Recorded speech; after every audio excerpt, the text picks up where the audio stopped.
My name is Alexis, and I will be refuting Eric Sepulveda's claim that eliminating the restrictions on prisoner organ donations would significantly close the gap, or the demand gap, for human organs. Eric did so using these secondary claims. The first was that the U.S. suffers from an organ shortage. The second is that despite there being no legal prohibition, prisoners are routinely denied the ability to make organ donations. And the last one was that organ donation is practical for incarcerated persons. The goal tonight is to showcase that the supporting claims fall short of proving the advocate's main claim, and I will do so by responding to each of the advocate's secondary claims. My first response will be that the advocate's argument lacks in sound reasoning and leaves out information. The second is that a portion of the advocate's second claim undermines the controversy of their main claim. And the third is that the last supporting claim fails to prove that organ donation is practical for incarcerated persons. So let's start with my first response. The advocate's argument lacks in sound reasoning and leaves out information. The advocate reasons that the U.S. suffers from an organ shortage because there is a negative perception on organ harvesting, a distrust in the medical community. However, the advocate only provides a single quote from a single qualified expert to support this reasoning. Now, while it is important to have a qualified expert relay this message, the opinion of one does not necessarily apply to other experts in the medical field. Moreover, the advocate also lists several statistics from the website organdonor.gov in order to prove that there is indeed an organ shortage. The advocate provided the audience with a waiting list of individuals in need of organs. The number was about 116,000 individuals and climbing as of 2017. What the advocate fails to mention is that the very same source that produced this number also reports that there are about 130 million registered donors in the US as of 2017. The fact that an entire 130 million individuals are willing to be donors expresses a weakness in their reasoning that there is even a negative public perception on organ harvesting at all. My response to the second claim is that a portion of the advocate's second claim undermines the controversy of their main claim. Now, the supporting claim states that despite there being no legal prohibition, prisoners are routinely denied the ability to make organ donations. The advocate states and successfully proves that there is a penal system barrier preventing inmates, even death row inmates, from donating their organs. The advocate then goes on to provide a New York Times article from a death row inmate, Christian Longo. He states that he and thousands of other death row inmates would like to donate their organs upon their deaths, but are incapable of doing so because of the supposed penal system barrier. Now, while everything the advocate said may be true, the amount of death row inmates that are executed in a year does not actually support their main claim. To restate, the advocate's main claim says that eliminating restrictions on prisoner organ donations would significantly, keep that word in mind, significantly, close the gap on organ shortage in the US. The Bureau of Justice Statistics reported that in 2014, only 35 inmates were executed, and in the next year, only 28 inmates were executed for a grand total of 63 inmates in 2 years. While the advocate attempted to express that thousands of death row inmates desire to donate their organs, 63 is not a particularly significant number when compared to the 116,000 individuals in need of organs. And now for my response to the last claim. The last supporting claim fails to prove that organ donation is practical for incarcerated persons. The advocate provided the audience with an example of an incarcerated person who was granted a sex change procedure by a federal judge. The procedure cost the state about $100,000 to complete. The advocate reasons that the impracticality of this type of procedure proves that organ donation is practical for inmates. In doing this, the advocate attempts to link the impracticality of one independent situation as the validation of another independent situation's practicality.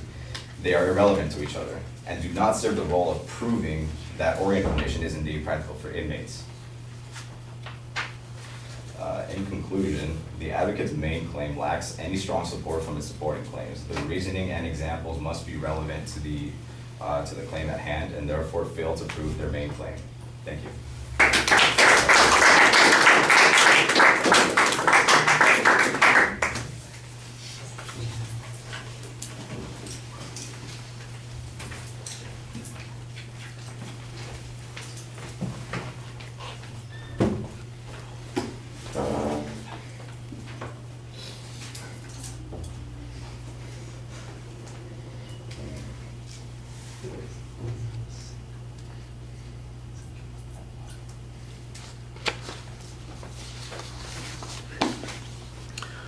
All right, Alexis, you've got kind of a two-pronged structure that you're dealing with here. First, you preview the advocate's arguments, then you kind of preview your claims that you're going to be making about the advocate's arguments.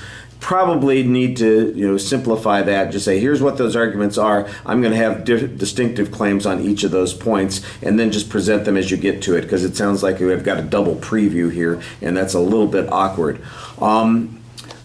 I think that you have a very good argument about on the first point concerning the lack of organs. I didn't think that there's much dispute about the need for additional organs, but what I did think was that you had the right answer on this particular point. We have 130 million Americans who are willing to donate organs. We have 116,000 who need organs. So basically, we've got 130 million people who are standing in line, basically waiting for the opportunity, whether they are live organ donations or whether they are donations upon their death, to assist those kind of people. Now comes where are you? And here's the part that you make the argument, but you need to put it into a little bit of a context here. Because on the next point you say, well, there are only 68 who were executed. So if we add 68 to 130 million, how much more are we going to solve the particular problem? That's basically the argument that you're making. You just don't say it that way. And here's one of the things that I've noticed that a lot of people are doing, and you'll all notice it too. Your arguments all sound like you're reading papers. You've done a nice job kind of reasoning things out. You've expressed it in a way that if we were doing a syllogism or something like that, we could break it down and everything. But you're not explaining what you're talking about as much as you need to. Remember, this is an oral activity, and we want you to be clear. It's not just the reading part that's problematic, it's that you are not clarifying the argument. And I think your criticisms might be very legitimate on a lot of these points, but the way you say them isn't as clear in an oral format as it is on the page there, and so it sounds a little bit awkward. Sometimes you just need to simplify things a little bit, and that's an example of what I'm talking about. It's not that your argument's bad, it's a good argument. It's just that it's not phrased as well as it needs to be for an oral argument, and that's kind of what we're working on here. All right. Otherwise I thought that you found some good information. You had the right arguments that you're presenting on those points. I think you've got an interesting contradiction that you're presenting on the one thing. On the third point, I do see that there is a question of relevance.